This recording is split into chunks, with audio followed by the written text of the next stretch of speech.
Hello दोस्तों, आपका अपना YouTube channel science light and GK knowledge पर स्वागत है। आज हम लोग ब्लड चैप्टर्स मतलब मानव रक्त ह्यूमन ब्लड से 30 क्वेश्चन देखेंगे जो एग्ज़ाम में बार बार आते हैं। ये सभी क्वेश्चन मोस्ट इम्पॉर्टेंट क्वेश्चन हैं। कैसे हैं? मोस्ट इम्पॉर्टेंट हैं और ये railway, SSC, CPO, CSL exam all सभी एग्ज़ाम के लिए इम्पॉर्टेंट हैं। इसमें हम आरबीसी, डब्ल्यूबीसी, प्लेटलेट्स एवं प्लाज्मा के बारे में अध्ययन करेंगे। चलिए देखते हैं पहला क्वेश्चन। चलिए पहला क्वेश्चन है, धमनियों पर रक्त द्वारा डाले गए दबाव को कौन सा दाब कहते हैं? धमनियों पर जो दाब लगता है उसको क्या बोलते हैं? रक्त दाब। चलिए दूसरा क्वेश्चन देखते हैं, मनुष्य के रक्त में डब्ल्यूबीसी की कौन सी किस्म पाई जाती है, मतलब कौन सी किस्म अधिक पाई जाती है? डब्ल्यूबीसी कितने प्रकार के होते हैं? 5 प्रकार के। कौन कौन? मोनोसाइट, लिम्फोसाइट और इस्नोफिल, वैस्नोफिल और न्यूट्रोफिल। 5 प्रकार के होते हैं जिसमें से न्यूट्रोफिल सबसे अधिक पाई जाती है। कौन सी? न्यूट्रोफिल। और 5 प्रकार कौन कौन है? मोनोसाइट, ठीक, इसके बाद लिम्फोसाइट, इसके बाद इस्नोफिल, इसके बाद वैसोफिल, इसके बाद न्यूट्रोफिल। 5 प्रकार के डब्ल्यूबीसी होते हैं जो कि बार बार एग्जाम पूछे और पूछे अगर कि डब्ल्यूबीसी। अब डब्ल्यूबीसी के बारे में आपको बता दें, डब्ल्यूबीसी की संख्या अगर वृद्धि हो गई उसे ल्यूकेमिया बोलते हैं। कौन क्या बोलते हैं? ल्यूकेमिया। इससे क्या होता है? ब्लड कैंसर होता है। डब्ल्यूबीसी की संख्या अगर वृद्धि हो गई तो उसे ल्यूकेमिया बोलते हैं। क्या? ल्यूकेमिया। और यह रोग प्रतिरोधक क्षमता को बढ़ाता है। कौन? डब्ल्यूबीसी। डब्ल्यूबीसी की साइज के अनुसार देखा जाए तो डब्ल्यूबीसी सबसे बड़ी साइज है। डब्ल्यूबीसी में 5 प्रकार के होते हैं। सबसे बड़ी अगर डब्ल्यूबीसी देखा जाए तो मोनोसाइट होते हैं। सबसे बड़ी डब्ल्यूबीसी मोनोसाइट। सबसे छोटी डब्ल्यूबीसी पूछा जाए तो लिम्फोसाइट, ठीक। और सबसे बड़ी रक्त कोशिका पूछी जाए तो डब्ल्यूबीसी और सबसे छोटी रक्त कोशिका पूछी जाए तो प्लेटलेट्स। ये 4 क्वेश्चन मोस्ट इंपॉर्टेंट। चलिए अगला क्वेश्चन देखते हैं। इसमें मनुष्य शरीर में रुधिर बैंक क्या होता है? मनुष्य के शरीर में रुधिर बैंक, प्लीहा, स्प्लीन इसको इंग्लिश में बोलते हैं। स्प्लीन मतलब प्लीहा। और इस चलिए अगला क्वेश्चन देखें, मानव हृदय में कितने कोष्ठक होते हैं? मानव हृदय में कितने कोष्ठक होते हैं? 4 कोष्ठक, जिसमें से 2 आलिंद होते हैं, 2 निलय होते हैं। अब रुधिर की बात आई है, ब्लड में 55% प्लाज्मा होता है और बाकी क्या होता है? बाकी सब कार्पल्स होते हैं, रुधिराणु या कार्पल्स, जिसमें आरबीसी, डब्ल्यूबीसी, प्लेटलेट्स ये सभी चीज़ें पाई जाती हैं। चलिए अगला क्वेश्चन देख लेते हैं, रुधिर दाब किस यंत्र से मापा जाता है? रुधिर दाब मतलब ब्लड प्रेशर किस यंत्र से मापा जाता है? स्फाइग्नोमैनोमीटर। स्फाइग्नोमैनोमीटर एक यंत्र है जिससे रुधिर दाब मापा जाता है। अब रुधिर के बारे में अगर देखा जाए तो सबसे बड़ी, पहले आरबीसी के बारे में जान लें। आरबीसी का जीवन काल 120 दिन होता है, ठीक। और इस संख्या में कितनी होती है? संख्या में लगभग 50 लाख होती है। लेकिन ये 50 लाख कितने? 7 ml में। कितने? 7 ml में। 7 ml में 50 लाख होती है। और इसके बाद क्या बोलते हैं संख्या में इसे, और क्या और किस नाम से जानते हैं? थ्रोम्बोसाइट। किस नाम से? और एक नाम है इसका थ्रोम्बोसाइट। इसका एक नाम क्या है? थ्रोम्बोसाइट। चलिए अगला क्वेश्चन देखते हैं। अगला क्वेश्चन है, आरबीसी का पूरा नाम। आरबीसी का पूरा नाम है रेड ब्लड सेल, या इसको इरेथ्रोसाइट बोलते हैं। क्या बोलते हैं? इरेथ्रोसाइट। सॉरी, जो अभी हम बताएं थ्रोम्बोसाइट वो प्लेटलेट्स का नाम है, लेकिन इसको क्या बोलते हैं? इरेथ्रोसाइट। क्या बोलते हैं? इरिथ्रोसाइट। और आरबीसी का जीवन काल बताए हैं 120 दिन, संख्या में 50 लाख होती है और इसका नाम, और एक नाम है इरिथ्रोसाइट। चलिए डब्ल्यूबीसी के बारे में जान लेते हैं। डब्ल्यूबीसी वाइट ब्लड सेल, इसको ल्यूकोसाइट बोलते हैं। इसका जीवन काल 7 दिन होता है। ये संख्या में, इसको ल्यूकोसाइट संख्या में लगभग 4 दिन, मतलब इसका जीवन काल लगभग 4 दिन होती है। संख्या में ये होता है 10,000। कितना होता है? 10,000। संख्या में 10,000 और जीवन का लगभग 4 दिन होता है। चलिए अगला क्वेश्चन देख लेते हैं। अगले क्वेश्चन में, मानव रक्त में कितना % प्लाज्मा है? मानव रक्त में 55 या 60% प्लाज्मा होता है। रक्त में 2 पार्ट होते हैं, ब्लड में 2 पार्ट, एक होता है प्लाज्मा, एक होता है कार्पल्स मतलब रुधिराणु। प्लाज्मा 55% होता है या 60%। अगर ये 60% तो ये 40%, और ये 55% तो ये 45% होता है। इसमें कई प्रकार के तत्व, इसमें जैसे वाटर होता है, वाटर कितना होता है? 90%। और प्रोटीन होता है 7%। कितना? 7%। और मिनरल्स मतलब खनिज 2.9%। इसके बाद ग्लूकोज होता है 0.1%। और इसमें आरबीसी, डब्ल्यूबीसी और प्लेटलेट्स 3 पाए जाते हैं, ठीक, मानव रक्त में। चलिए अगला क्वेश्चन देख लेते हैं। रोग प्रतिरोधन क्षमता धारण करना किसका कार्य है? WBC की। अभी आपको बताया नहीं, व्हाइट ब्लड सेल ये क्या करता है? रोग प्रतिरोधन क्षमता को बढ़ाता है। अगला क्वेश्चन देखें, सर्वप्रथम रक्त की खोज किसने की थी? Karl Landsteiner. इन्हें 1909 में नोबेल पुरस्कार से भी सम्मानित किया गया था। सर्वप्रथम रक्त समूह में सर्वदाता अगर पूछे, सर्वदाता जो सबको दे दे, O नेगेटिव, और सर्वग्राही पूछे तो AB+ होता है।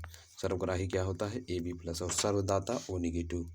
चलिए अगला क्वेश्चन देखते हैं, आरबीसी का कब्रिस्तान किसे कहा जाता है? प्लीहा को। आरबीसी का कब्रिस्तान प्लीहा, और ब्लड बैंक इसी को प्लीहा की हो कहा जाता है। आरबीसी के जीवन काल 120 दिन। आरबीसी को किस नाम से जाते हैं? एरिथ्रोसाइट। संख्या में 50 लाख होती है।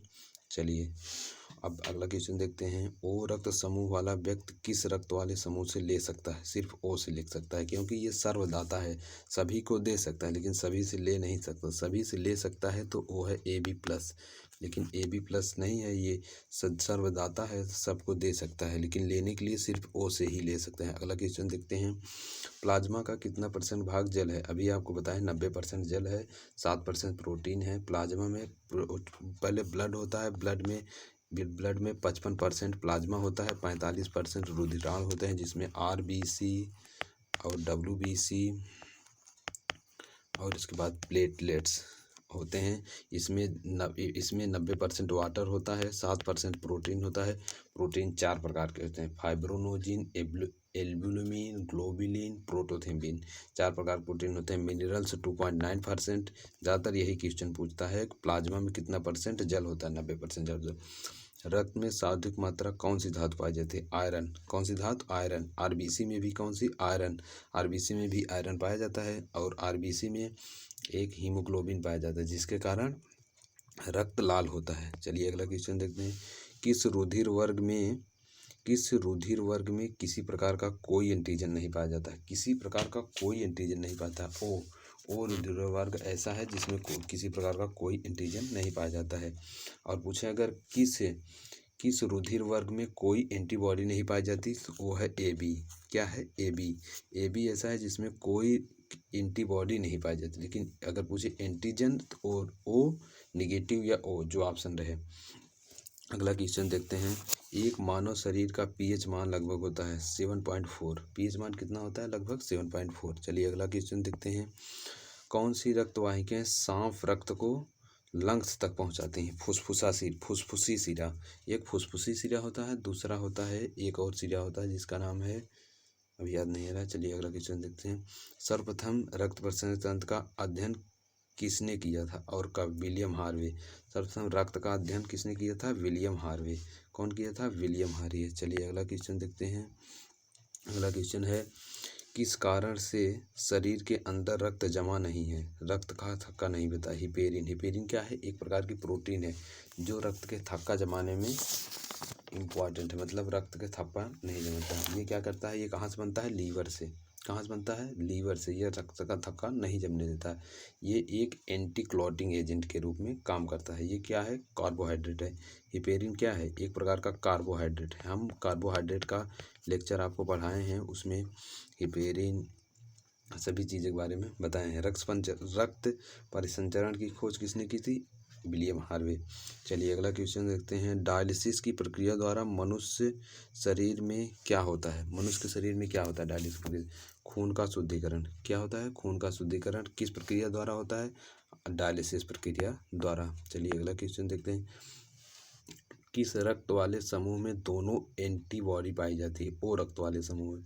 ओ रक्त वाले समूह में दोनों एंटीबॉडी पाई जाती है। और अगर आपसे क्वेश्चन पूछ ले RBC, इसके बाद WBC और प्लेटलेट्स का अनुपात कितना होता है, तो RBC के 600:1:40। और साइज के अनुसार अगर पूछ ले कि इसका साइज सबसे बड़ा होता है WBC, फिर होता है RBC, फिर होता है प्लेटलेट्स।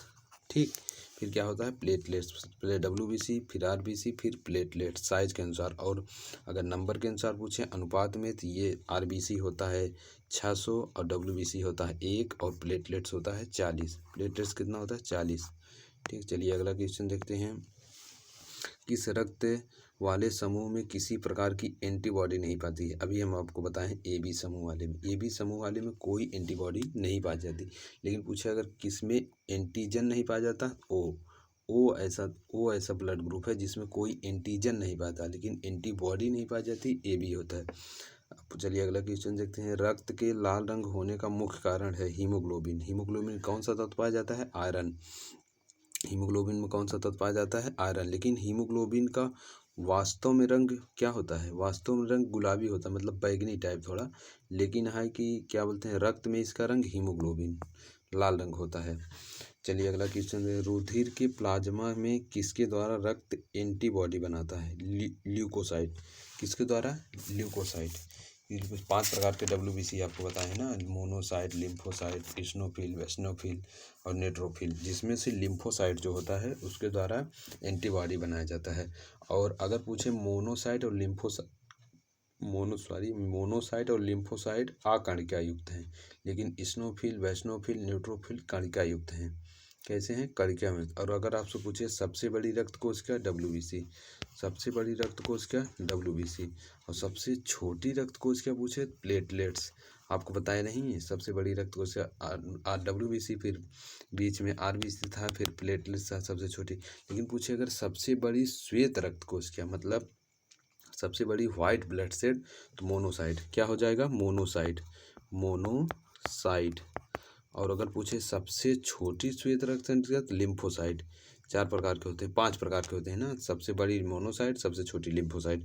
चलिए अगला क्वेश्चन देखते हैं। एक स्वस्थ शरीर में रक्त के भार का कितना %, मतलब एक स्वस्थ मनुष्य के शरीर में रक्त कितना % होता है? मनुष्य के शरीर का लगभग 7%। और लीटर में पूछे तो 5 से 6 लीटर, 5 से 6 लीटर मनुष्य के शरीर में ब्लड होता है।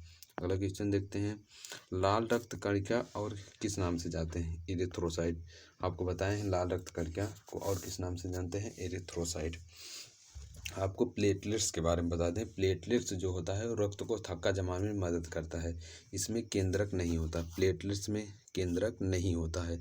ठीक, ये रक्त का थक्का जमाने में मदद करता है, इसमें केंद्रक नहीं होता है।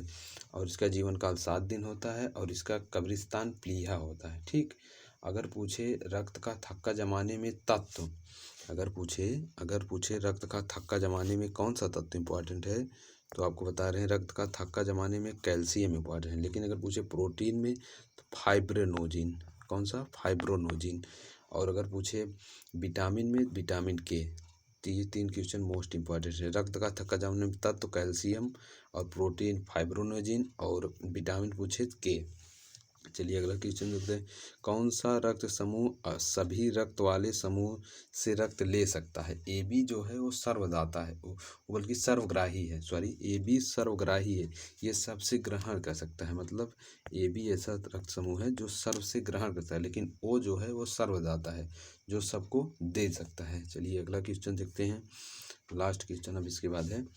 कौन सा रक्त समूह सभी वाले से रक्त ले सकता है? ये देखिए ओ ब्लड ग्रुप जो है ये सबसे ले सकता है, जितने ब्लड ग्रुप वाले हैं सबसे आपसे ले लेगा। कौन सा? यही ओ ब्लड ग्रुप वाला। अगर आपसे पूछे कि क्या बोलते हैं सर्वदाता, तो यही है सर्वग्राही AB+। 4 प्रकार के ब्लड ग्रुप होते हैं, AB और O।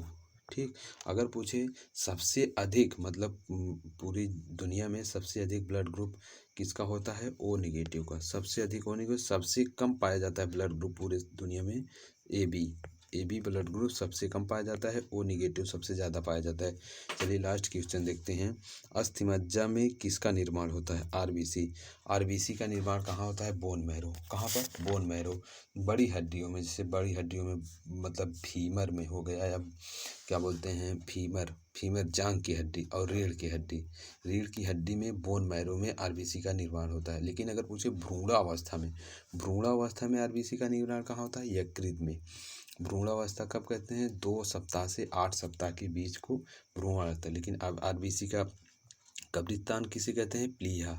RBC का कब्रिस्तान प्लीहा। RBC के बारे में आपको कुछ बता दें, RBC का आकार पूछे तो उभयतल होता है। और आरबीसी में कौन सा तत्व पाया जाता है? लोहा। आरबीसी किसके कारण लाल होते हैं? हीमोग्लोबिन कारण। आरबीसी में कोई केंद्रक नहीं पाया जाता है। पर्वतीय क्षेत्रों में जाने पर आरबीसी का मान बढ़ता जाता है। आरबीसी में खुद की माइटोकॉन्ड्रिया होती है। आरबीसी को अन्य किस नाम से जानते हैं? एरिथ्रोसाइट। डब्ल्यूबीसी को ल्यूकोसाइट और प्लेटलेट्स को थ्रोम्बोसाइट। आरबीसी का जीवन काल 120 दिन, डब्ल्यूबीसी का 4 दिन, प्लेटलेट्स का 7 दिन। आरबीसी संख्या में 50 लाख होती है, डब्ल्यूबीसी 10,000 और प्लेटलेट्स 2 लाख। और आपको बताए थे प्रोटीन, प्लाज्मा में 7% जो प्रोटीन होता है, 90% जल होता है। उसमें 4 प्रकार के प्रोटीन पाए जाते हैं। प्रोटीन का नाम आप सुन लीजिए: फाइब्रोनोजिन, एल्बुमिन, ग्लोबुलिन, प्रोटोथम्बिन।